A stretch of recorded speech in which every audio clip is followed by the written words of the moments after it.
New as interstate carnivals began in Adelaide and Brisbane. Wins for Lee Freedman and Bart Cummings. Sub-Zero gave Lee Freedman his 12th Group 1 win of the season in the South Australian Derby. A one-eyed blinker and new jockey Greg Hall made the difference in returning to form. But it's Sub-Zero in front, getting close to home. He's got a break of a length and a half. The interest in the minors. Sub-Zero's going to win it. Dark Czar will get up and run second. Third, Tyler Moran. He's a good star because he can race on the pace and he can finish his races off too. So, he's got a good future, I think. And where to from here for the horse? We'll run him in the Adelaide Cup Monday week. In Brisbane, Bart Cummings provided a surprise 25-1 winner in the Guineas. Coolong Road, he's raced up to Baggio, he's poked his nose in front and Coolong Road's going to win. Yes, Coolong Road first, Baggio second, Soho Square third. And a winning gallop by both Australia's best sprinters Scalacci and Rough Habit today. The pair was preparing for the Castlemaine 10,000 next week in Doomben and ran a sizzling 800 metres in 44.9, the last 600 in 33. Should be a great race next week. Melbourne's latest boom apprentice Michael Evans rode another treble, his third in 3 weeks, and Melbourne's second Milkshake, the Rob Lang-trained Man Rebo, scratched from Caulfield today with an elevated level of blood bicarbonate. OK, to results, and the first one by Delmar. He's been set for the Adelaide Cup, this fellow. He'll strip fitter. That was his first run in 21 days. Michael Clark getting the 9-4 favourite home. Race 2, Canopy obviously enjoyed the wet and scored at 10-1. That was the first of Michael Evans' treble. The favourite Gold Message at 5-2, all at sea in the going today. The hurdle won by Rising Aura at 16-1. There was a 3-horse fall at one hurdle in this race. The favourite Torjoy almost pulled up. It was a huge run for him to even figure in the placings. A filly, Lucky to Be Racing, scored in race 4. Is handling the going very well, and with 100 to go, raced away from Maitland Bay, Laura's Magic, Whispering Pines, and then late for breakfast. But Fabiano's Girl is going to bolt in and wins it by about 2 lengths to Maitland Bay.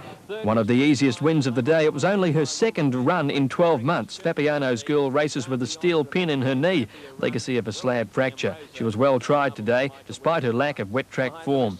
Maitland Bay second eased from 3s out to 6-1. Prince Acumen, first up, saved ground close to the inside at the turn in race 5. It's Tangent Prince at the 200 going to the lead over Prince Acumen, and then Century Rising Demon Fever. Prince Acumen the inside and Tangent Prince. Prince Acumen's finishing it off a bit the better, and Prince Acumen is going to beat Tangent Prince by half a length. Prince Acumen, a recent trial winner, may head to Adelaide for the Angus Broad on Adelaide Cup Day. It was trainer Robbie Lang's 14th winner since resuming from suspension about 6 weeks ago. The winner started at 4-1, Tangent Prince at 5-1, completing a 3-year-old Quinella in the race. A tight go and a protest in the next. At the 200, and My Wandering Star answering the whip from Evans has taken the lead, but Poacher Man coming at it near the inside, and Andy's Reward fighting back. It's My Wandering Star in front of Andy's Reward and Poacher Man. My Wandering Star, Andy's Reward fighting back in the middle. My Wandering Star, Andy's Reward, Poacher Man, 3-way go. Andy's Reward in the centre. Andy's Reward got the photo and survived a protest from the second place My Wandering Star, who despite the loss will still head to Queensland. He ran a nice race. He just got knocked off balance a little bit at the 100-metre mark, and with the margin being a half head, he's probably a little bit stiff not to win, and I think realistically he hasn't raced for a while. Coming back from a 2,000-odd metre race to a 14, I thought his run was quite good. Andy's Reward showing surprising fight at the 1400, scoring by a short half head. My Wandering Star better for the run. The Grand Prix in Brisbane, his goal. Michael Evans brought up his third treble in 3 weeks in race 7. Prince of Paradise in front of Turnout with 100 to go, and then All Sam fighting on, but it's Prince of Paradise still doing it well, and Prince of Paradise is going on to win it. Prince of Paradise first, fate of the minors. All Sam or Turnout can't. And that was Michael Evans again there, steering the 11-4 favourite Prince of Paradise home over All Sam and Turnout. And the last today taken by Excited Angel, and a good price there of 16-1. Philip Alderman from Makeup Lady and Life at the Top. Shador, the favourite, ran a shocker and tailed off last. Daily double today, 9 and 13, $32.70. The extra for 6 Canopy and 1 Fabiano's Girl, $54.30. Quadrella, 1956, paid $643. Quad Extra for 9, 5, 13 and 9, $4,866. And the straight 6, $105,000 in the pool to jackpot to Moonee Valley next week.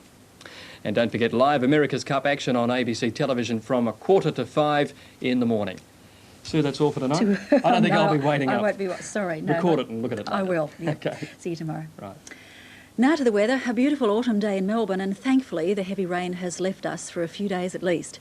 Around Victoria today, isolated drizzle and fog patches were reported, but conditions were fine in most areas. Temperatures were mostly between 15 and 20 degrees,